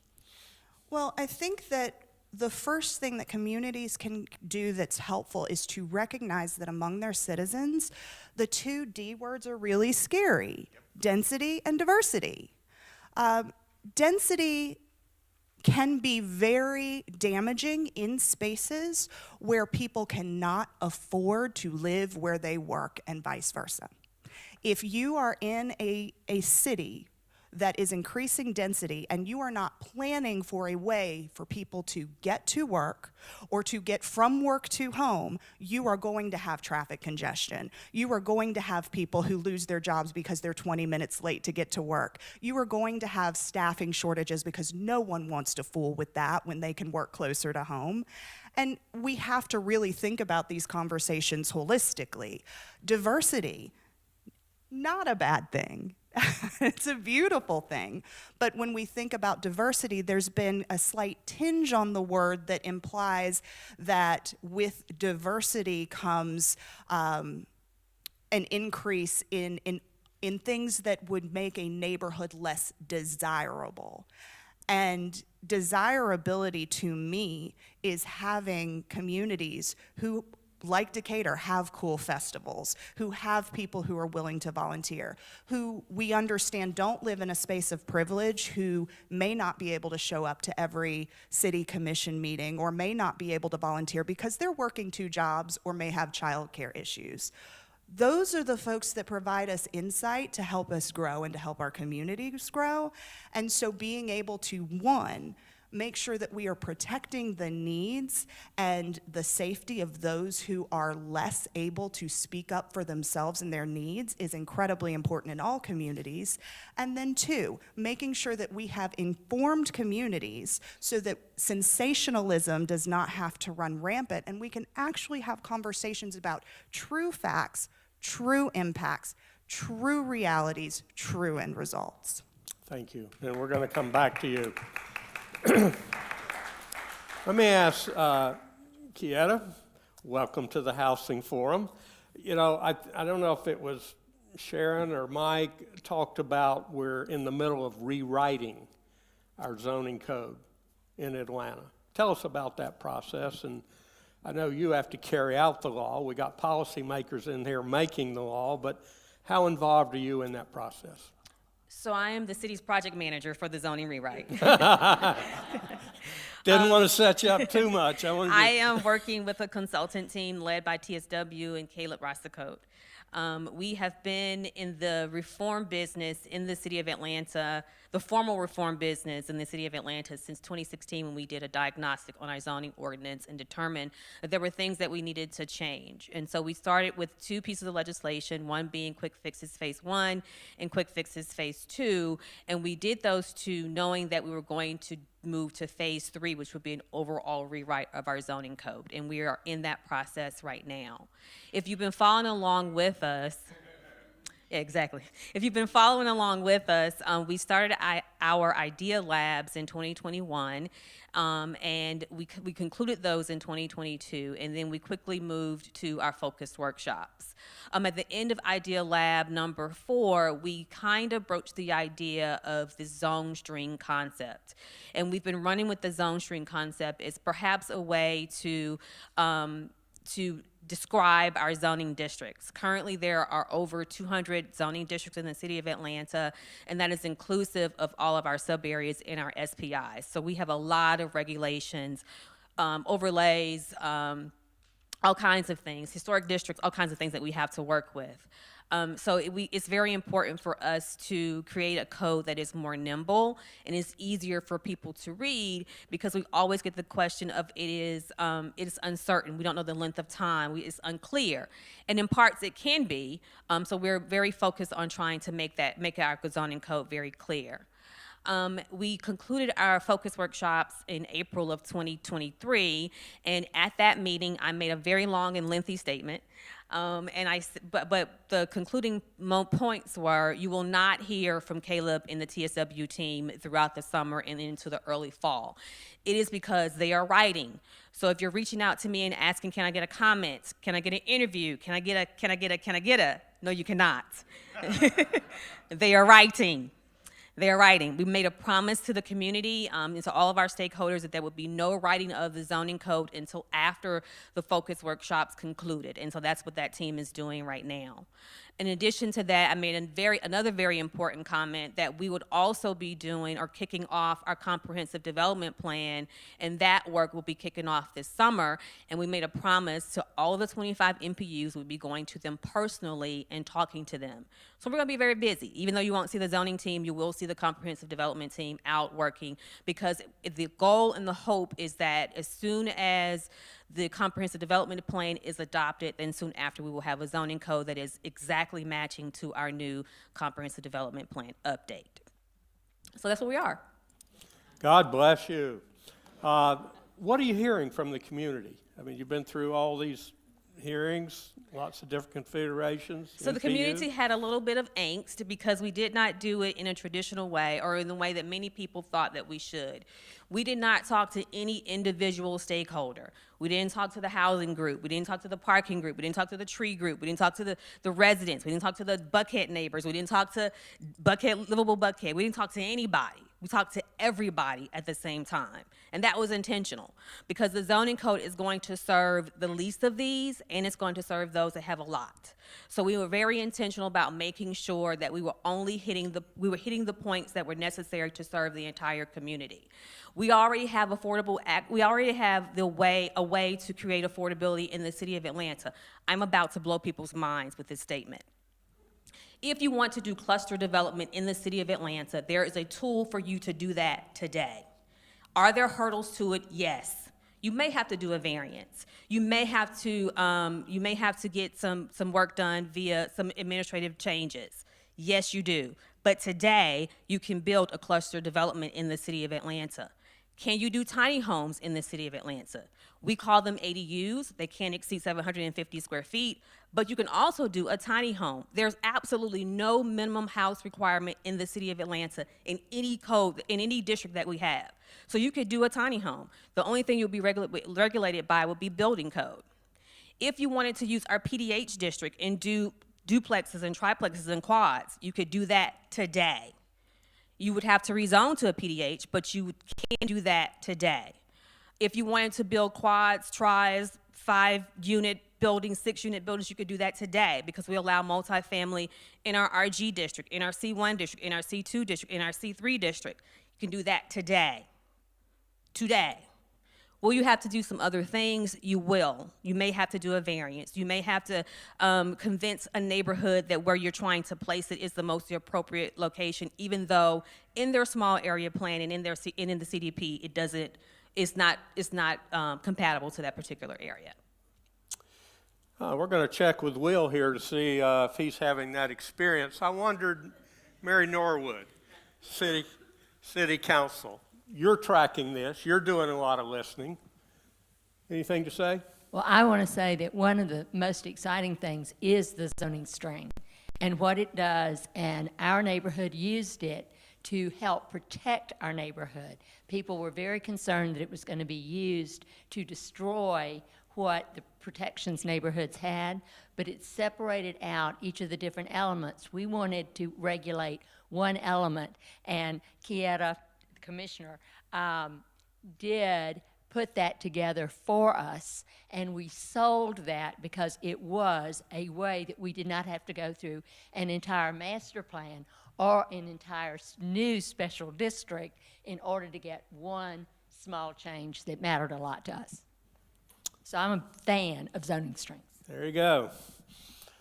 Commissioner, you got a fan here. Remember that. Will, I'm going to ask you to kind of run us through. You have a model of affordable housing. I just heard there's no problem in the city doing this as much as you want. So,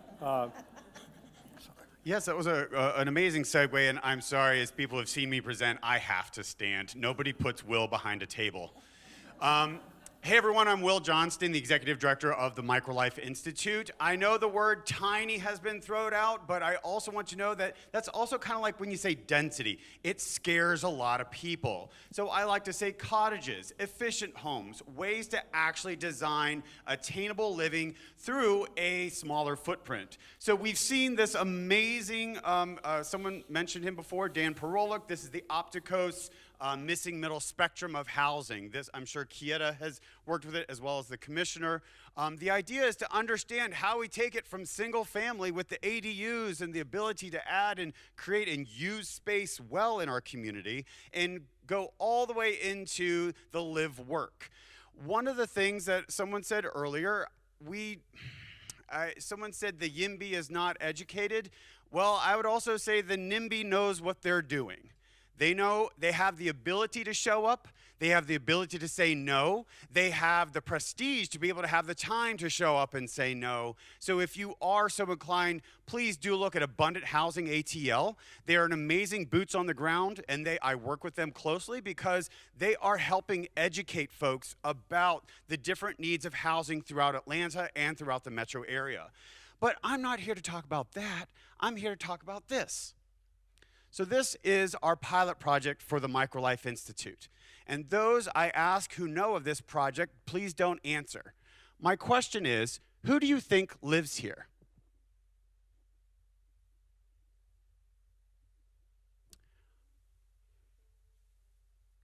Who? You can say it out loud. It's okay. I won't judge you that much. Say again? I do live there. The people who do not, I was asking because, think about it. These are 500 square foot homes. I live a high quality of life in 500 square feet. And a lot of zoning, but thank you to Kieta, and thank you for shouting that out, that we can build this in Atlanta. But I'm also telling you, I've had 5,000 people come through this development in the last year and a half. And I love each interaction with them because, like, oh my gosh, there's so much space. I'm like, yeah, it's called good design. That's something that we can do. And so the idea is, and I know people are like, well, I can't live in 500 square feet. I'm not asking you to. I need you to see the value for others. That's what zoning is about. Zoning is not city planning. Zoning is saying where we can put things. City planning is coming together, talking to our neighbors, talking to our city officials, and actually creating a plan to create a community. We are mistaking isolation for privacy. We think we want to put our garage facing the street, pull into our garage, go in our private backyards, and we are in a loneliness epidemic. I know we're supposed to talk about zoning, but there is so much more here at play. We are losing the connection of how to be a community, and if we don't work with our government officials and hold our leaders accountable, we will lose our community and be able to connect with one another. So I totally believe in what the commissioner said. I totally believe in what Kieta has stated. We do need that diversity because a diverse housing mix allows us to be a diverse community. And it's a stronger community because of it. I will add some other stuff. So yes, I do live in this 492 square foot house in the back. You can come visit June 17th. We offer a tour. But the idea is I want people to see what I had to do to get this. There was a cottage court ordinance in the city of Clarkston. This is in Clarkston. And I want you to know these are all still single-family homes. They're all on their own lots. But to create housing choice, we need to create abundant housing choices through removing lot sizes. This is 1,462 square feet lot size. This is 1,672. We actually do have a tiny house that is 250 square feet that we actually had 8 people on a waiting list for. His lot is 777 square feet. I'm not saying build this, live here, do this. See the model. Create community through better layout, utilizing space, better zoning, better leaders that actually see the value, allowing us to connect. We don't need this everywhere, but it's another tool in the toolbox. And so I built a micro space, I built a micro pocket neighborhood. But imagine putting 2 stories on this. That's 1,000 square feet. Who else could live here? How do you add better density? How do you add community? How do you add walkability through our connected community spaces, through zoning, allowing us to be a lot more innovative? So I'm going to stop there because just like Sharon, I can go for hours. But I want people to see that this took a lot. I mean, people are like, oh, you built it on 0.57 acres, 8 houses. Oh my gosh, it was a lot. Because we had to beg and plead, and we worked with the neighbors. Luckily, they approved it. It's kind of unfair that we have to get approval through so many aspects to add another type of housing. So I want you to see the value, and I want you to come out and see it because you have that aha moment and saying, oh, you know what? I get it now. We can utilize space, and just because I'm in a smaller footprint, I'm already being so much more sustainable. We did a quick study. I'm going to stop. Okay. Go ahead. I know there was another study coming. You know, if we all were as passionate as Will here, and I'd have to say Lisa and Decatur, we would probably get more done. We're running short of time, and I always kind of renegotiate at this point, but I want to open it up. You're not going to get an interview about writing things right now. That's clear. But any questions about process? Yes, Frank. Can you guys hear me? Yeah. Well, thank you so much for speaking, everybody. Will, I have a question for you for that beautiful your pocket neighborhood. How much do those houses rent for? They're not rental, they're home-owned. Home ownership. Everyone owns their own home. It's been the same owners for the past 2 years. Hi, everyone. My name is Aisha Thomas with AJT Law, commercial real estate attorney.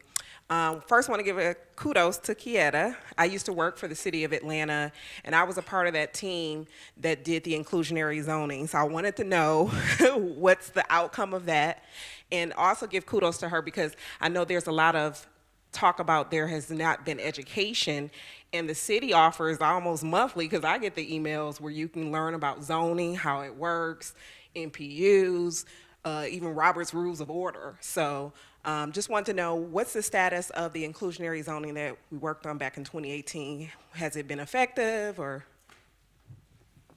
I can't speak on any of the specifics because that's not a part of anything that I do on a daily basis. But since that inclusionary zoning ordinance was adopted, we've adopted 2 more. So there's one for the Beltline, there is one for the West Side neighborhoods, which is Grove Park and those neighborhoods, and there is one more that escapes me right, the West Side neighborhoods, which is English Avenue, Vine City, those neighborhoods. We've seen many projects come through, and more affordable units more affordable units that would have been developed, be developed in those particular neighborhoods. There has not been any discussion about expanding it to any other places, but they have been anecdotally successful in the places that they are right now. Yes. Hi, I'm Alexandra. I'm a student at Georgia State and a renter in Candler Park. So we've seen in our neighborhood a push for a historic district, which some of us have seen as a reaction to that MRMU zoning from a couple years ago. I noticed that a main concern seems to be that there's a lot of feeling of like powerlessness over the type of development that comes to the neighborhood. So I'm curious what some of y'all would say to regular people about any overlap or misconception between zoning and neighborhood control. Is there a way for residents to have a role in what types of development take place? Let me just ask you, who are the regular people? just renters, homeowners, people in the Any of neighborhood us like that me. really don't follow this as a profession, Yeah, right? yeah. Okay. Any answers here?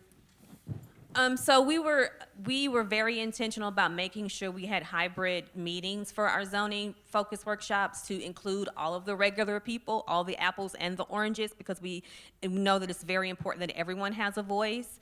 The way that our residents in the city of Atlanta speak is through the zoning ordinance and the comprehensive development plan. They speak more through the comprehensive development plan, and then some of them speak even further through small area plans. When we are making staff recommendations, we heavily use the comprehensive development plan and the small area plans to make recommendations based on someone's application. So if someone's making a request to zone a piece of property, upzone a piece of property to a zoning district that's not compatible with an existing land use and is totally against anything a neighborhood has said, from a staff perspective, we're going to recommend a denial. However, we're only making a recommendation. Policymakers make the decisions in the city of Atlanta. So it goes to city council, and city council ultimately makes the decision. But I have seen communities who are able to show specifically where this particular parcel has a land use category and a zoning category that they've recommended through their small area plan. They have successfully been able to get city council to recommend denial on an application. And so that's how residents speak. What residents usually don't understand is that once a small area plan is adopted, and if there isn't a specific recommendation on a particular piece of property, then perhaps if there has not been any mention, then you're at the will of the CDP. So what is the CDP saying? So if you're on a corridor is a place where we like to see lots of density, where we like to see lots of uses on a corridor. If you're interior to a neighborhood, then we're going to make a recommendation and would support something that is less dense. In the city of Atlanta, I don't know of any neighborhood that has not said how they want things to occur, where they want low-density residential uses to be, where they want high-density residential uses to be. All of our neighborhoods, if Sarah was here, she could still be queen for a day, because our neighborhoods are getting more and more inclined to say where they want particular uses to occur. And most of them, if not all of them, have even mentioned how they want affordable housing to occur in their neighborhoods. The rub usually comes when someone is making a recommendation that is against something that a neighborhood has already said they want. Commissioner, you got any thoughts? So my perspective is a little bit more personal, because as an elected official, I am not someone who is kind of following the rules, and I stay in a space that's out of order. So that's just where I live. For the regular people, air quotes, I think it's really important for us to note that the people who tend to have the loudest voices are not always reflective of the entirety of a community. And so those who are the most vocal and the most present are usually the ones who have the most capability and/or privilege to be there. And those are the individuals who often have the highest interest in preserving their personal interests, and not necessarily the interest of what is necessarily for the greater good of a community. And so while it is imperative to listen to those voices, it's also important to temper those voices with those that are more quiet. And it is definitely a feeling of helplessness when you know that there are people who have power and means, who can express themselves more frequently and more freely than those who will ultimately be more impacted by the decisions that are made. And so it is critical and imperative that when you are talking about electing officials who are representative of an entire community, that they are people who listen to an entire community, even the quiet and silent voices. Thank you. And, depends on what chair you're sitting in, right? And whether you're working for the whole community. Right back here. Yes, sir. Hello, this is Alex Chan from Landmark Commercial Residentials. I have a question regarding the City of Atlanta. Years ago, when I spoke with builders, they say they don't want to go to City of Atlanta because it was like pulling a permit would be equivalent to going to a dentist without pulling a teeth without any Novocans. It was painful. And doing that for 6 months or a year, it's just not feasible. Also, since the City of Atlanta is allowed tiny homes are built all over the place, should there be a regulation to prevent build to rent for tiny homes? So the first part of your question is with regard to pulling a permit from our Office of Buildings. The Office of Buildings just launched their development services team probably about a month and a half to 2 months ago. And that development services team acts as expediters for all of the permitting applications that are submitted to the office. So you have someone that ushers your project through the process from beginning to end, and that is a permitting function. What most people tend to not understand about the city of Atlanta is if you're building in a quality of life district, you're also required to get a special administrative permit, and the word permit trips them up because a special administrative permit is a zoning entitlement, which means you have to submit an application to my office, the Office of Zoning and Development, and my office makes sure that you are creating sidewalks, you have street trees, your building looks a certain way, there's ground floor activation, and that takes a bit of time, a minimum of 45 days. Well, people seem to do not understand those two differences. The second thing with regard to build to rent, the zoning regulations do not prevent or prohibit anyone that wants to build to rent. You could sell an ADU. You could sell an ADU in certain instances, meaning if you create a cluster development of ADUs, then those all could be sold. For properties that are zoned R4, R4A, and R5, those are all places where you would likely have to rent because you could not subdivide that ADU off of the property and sell it to someone. Okay, last question. Yes. Oh, I've got one here. All right. Yes, go ahead. Oh, real quick. I'm Joe Robertson with Renaissance Bank, and this is a perfect segue to suggest to the forum that we have folks in banking and in lending and in development who are doing this work to provide for their families, to have this forum to talk not only about zoning, but about affordability in general, because I think there are some misconceptions of what we in finance look for in deals and affordability, and what the development community, for-profit, nonprofit, folks who do this work every day, what they look for. So we need to have the similar conversation with that group. I make note of that. We will be coming back to this subject over and over. Yes. Hello, I'm Danielle Robinson, realtor and insurance agent here in Atlanta. A few months ago, Commissioner Kenyatta, the mayor spoke about churches actually getting into the affordable housing issues and creating solutions. Can you speak a little to that? What I know about the project is the faith-based community is utilizing their excess land to build affordable housing on it. I've talked to one group who has a project or is working with a church in Northwest Atlanta. They have excess land. The church population is diminishing, and so they are proposing an affordable housing development of about 12 units on that excess land. There is an encouragement for lots of affordable housing, lots of faith-based places to do that because there is a lot of excess land around them that they could utilize to increase housing in neighborhoods and along corridors. Okay, please thank the panel. We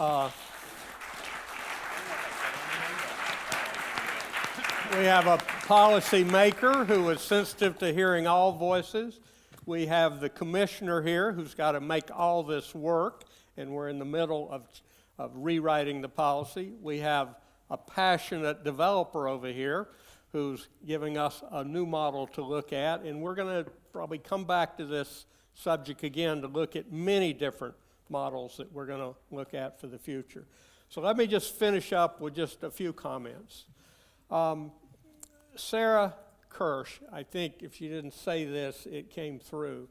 There's a cost of no action, and we're in the middle of paying that right now with the homeless, with folks doubled up, with 30,000 people living in motels out on 285. So we're paying that cost And the question is there another way to pay?